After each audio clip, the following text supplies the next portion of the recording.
اور باयकीन वह ईमानदारों के लिए ख़ास हिदायत और ख़ास रहमत है ये कुरान।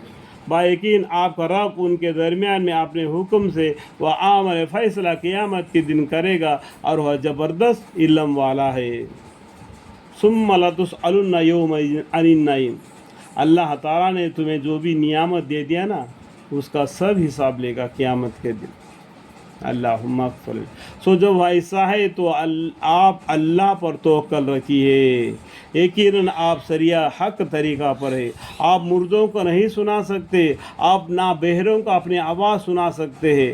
जो वो कान से सुनता नहीं, आप कितना आवाज़ देख सकते हैं। हालांकि कान से सुनता है लेकिन गंदी बातें सुनता है, अच्छी बात को नहीं सुनता है, तो बहरा है, बहरे है, गूंगे है, अंधे है, ज़रा समझ नहीं सकते।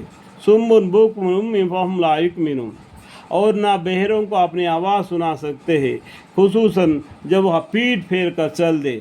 और ना आप अंधों को उनकी गुमराही से बचाकर रास्ता दिखलाने वाले हैं। जो अंधा आदमी होता है ना उसको तो हाथ पकड़ कर रोड पार कर सकते हैं, लेकिन आंख होते हुए भी अंधापन का ना ये करता है ना, ढोंग मचाता है ना, तो उसको रास्ता कोई नहीं बता देता, उसको उल्टा लात मारते हैं, तो अंधा बनता है। तो कुरान के उसके सामने लाया गया, उसको पढ़कर समझना चाहिए, तो फिर भी उसे नहीं समझा तो वो अंधा है।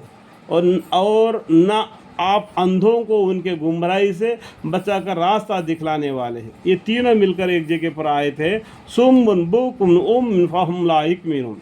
ठीक है, आप तो सिर्फ उन्हीं को सुना सकते हैं जो हमारी आयतों का यकीन रखते हैं। अल्लाह के आयतों पर यकीन रखना, आयत अल्लाह को बे देखे अल्लाह है करके समझना, अल्लाह को बे देखे हुए क़यामत आएगी करके समझना, वही ईमान मुफस्सल है। ये 7 चीज़ों पर ईमान लाएगा तभी वो मुसलमान है। ठीक है, आमन्तु बिल्लाहि व मलाइकतिही व कुतुबिही व रुसुलिही वल यौमिल आखिरि वल क़द्रि खैरिही व शर्रिही मिनल्लाहि तआला वल बाअस बअदल मौत। ये 7 चीज़ों पर ईमान लाया तब मुसलमान है, वरना वो रास्ते से भटका हुआ है। और फिर वह मानते भी है जब वादा क़यामत का उन पर पूरा होने को होगा तो हम उन लोगों के लिए ज़मीन से एक अजीब जानवर निकालेंगे। देखो ये क़यामत से पहले की एक निशानी है, ज़मीन से अल्लाह ताला एक अजीब तौर पर जानवर पैदा हो जाएगा। वो मूसा अलैहिस्सलाम के आसा से और उनका चेहरे पर ये नेक आदमी लिखते जाएगा, और सुलेमान अलैहिस्सलाम के आसा से वो अंगूठी से उनके निशानी पर धब्बा लगा के चले जाएगा।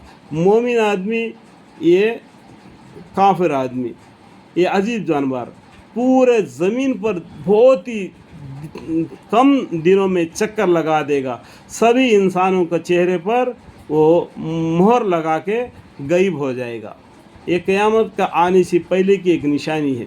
ये कुरान में यहाँ पर क्या बोलते देखो, तो हम उन लोगों के लिए ज़मीन से एक अजीब जानवर निकालेंगे कि और उनसे वादे करेगा कि काफ़ी लोग हमारी यानी अल्लाह ताला के आयतों पर यकीन ना लाते थे, और जिस दिन कब्रों से ज़िंदा करने के बाद हम हर उम्मत में से एक एक गिरवा उन लोगों के हिसाब के लिए जमा कर देंगे जो हमारी आयतों को झुटलाया करते थे, फिर उनको रोका जाएगा। देखो जितने भी गिरवे हैं 1,25,000 पैगम्बर के गिरवे, 1,80,000 पैगम्बरों के गिरवे हैं, सबको अल्लाह ताला ज़िंदा करेंगे, उनसे पूछेंगे और उनका ईमान का जायज़ा लेंगे, और उन पैगम्बरों को भी पूछेंगे कि आपकी उम्मत के तरफ से आपको क्या जवाब मिली थी, और उन उम्मत के लोगों को भी पूछेंगे कि आपके पैगम्बरों ने आपको क्या बतलाया।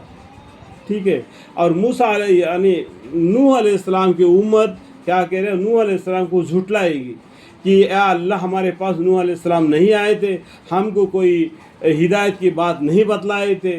तो नूह अलैहिस्सलाम बोलेंगे या अल्लाह मैं आया था, मैं आपका हुक्म को इनको पहुंचाया था, लेकिन ये नहीं माने, तभी मैंने यानी नूह अलैहिस्सलाम ने बहुत दुआ मांगी, उसके वजह से किश्ती तैयार होगी, बाकी सब आदमी गर्क हो गए, तो जिससे वो आगे नस्ल बढ़ा जो किश्ती में बैठे हुए थे।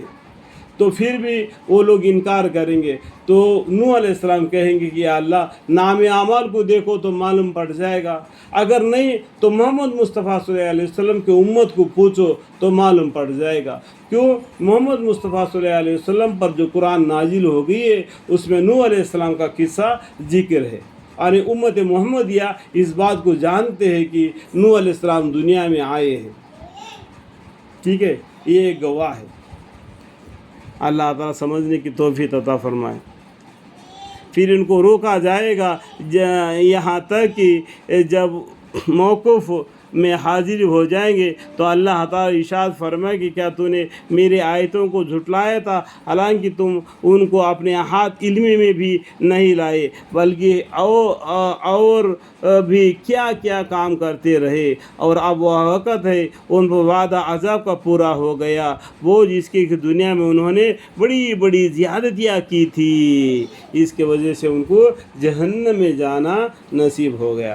اللہ تعالیٰ جہنم کے عذاب سے ہمیں حفاظت فرمائے, اللہ کی رحمت سے ہمیں جنت عطا فرمائے. آمین.